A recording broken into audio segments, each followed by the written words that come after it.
Matt and Micah in the morning. Welcome back to Matt and Micah in the morning, the full version with both of us here. Indeed. Today we have a lesson on it's the New Testament, chapter 14, a lesson on the Lord who is both almighty and yet merciful.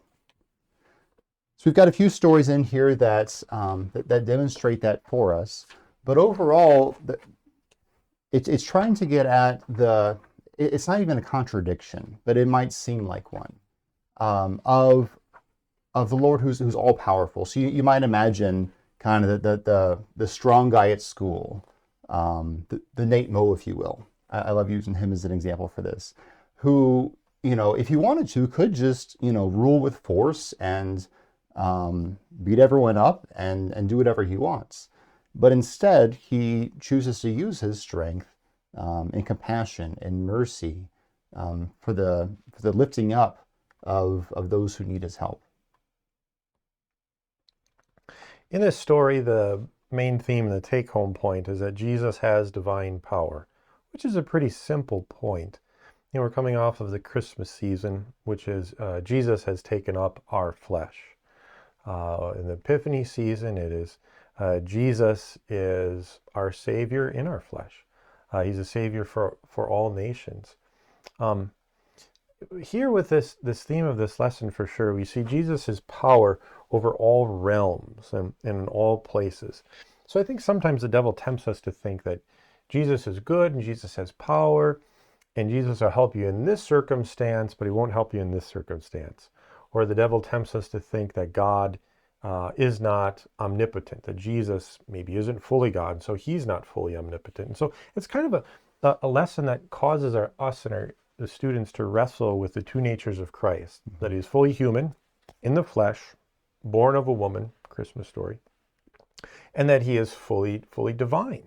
And all the power of God resides in him, but he chooses to refrain from using that power during the time of his incarnation, his time in the flesh. Of his humiliation. Of humiliation, yeah, that was the word I was looking for. Mm-hmm. Yeah. So this lesson, it goes through some huge Bible stories that have a lot of implication to them.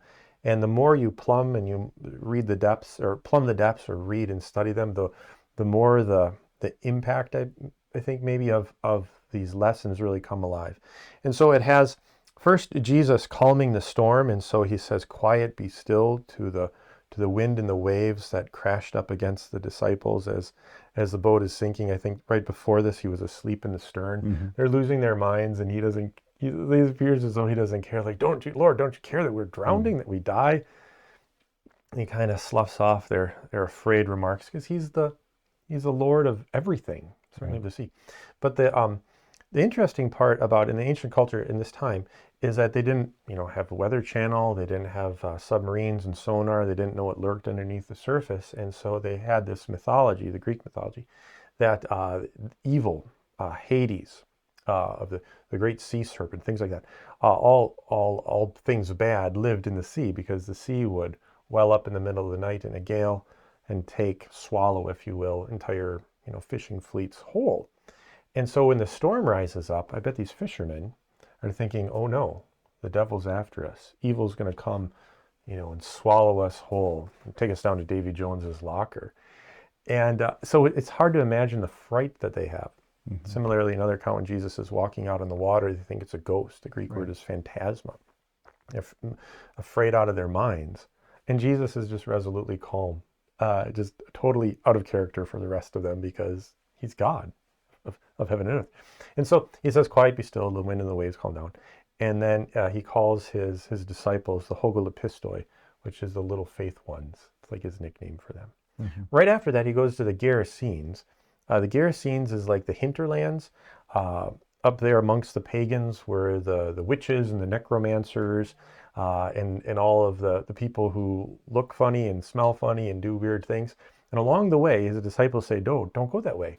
And there are maybe even road closed signs that say, "Don't go that way," because there's this demon-possessed man from the Gerasenes who lives in the tombs, who plays with the bones of the people who had died, and only the bones are left. He was wrapped with chains many times, bound with chains, and he would break the iron chains free. And Jesus just walks up to the guy. Of course, there's a legion of demons in him, and he says, drives them out, and they go into the pigs, and then they rush down the hill. At the end of the story, at the account, everyone is out of their mind afraid of Jesus because of his show of power, that he has power over the demons, over all unclean things. And the only one who wants to stay with Jesus is the man who's now in his right mind.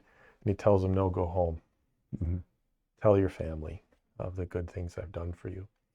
Yeah, the people who witness this beg Jesus to leave, and he does, which is actually kind of terrifying. But Jesus commands the guy now in his right mind to stay home and share the gospel. Tell what I have done for you. Yeah, he wanted to be a disciple, but it was more necessary for him to go back home to his family, I presume, back to his hometown. Then we have Jesus healing the woman subject to bleeding of 12 years in the middle of Jesus healing Jairus' daughter, and of course, which he does with a word. And so we have here exhibited Jesus' power over all spiritual realms, over the realms in the deep, like over hell, which is the way they would have understood the bottom of the sea, and its tumult is hell, is the devil. Over those who are possessed by the devil, clearly the demon-possessed man. Over those who are unclean, as this woman subject to bleeding for 12 years was ceremonially unclean and very ill. And over death itself. He has greater power over the thing that mankind cannot stop, and that's death. Death has the greatest power in the universe, and Christ showed his power over death by raising Jairus' daughter.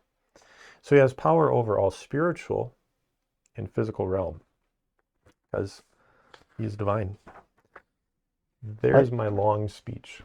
And likewise, at the end of the Gospels, we see that Jesus shows up again after dying, that he now has all power and authority in heaven and on earth. And what does he use that power for?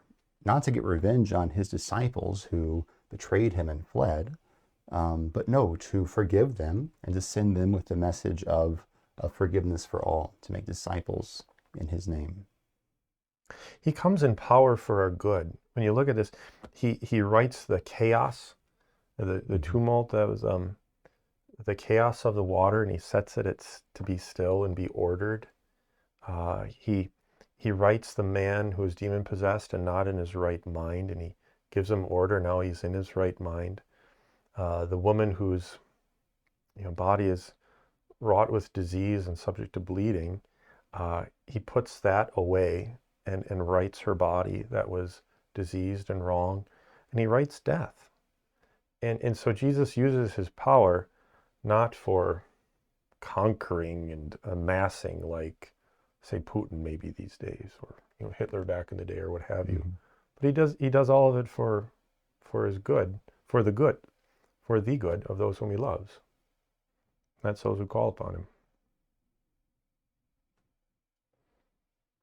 Anything else? Nope. All right. We'll see you next time on Matt and Mike in the morning.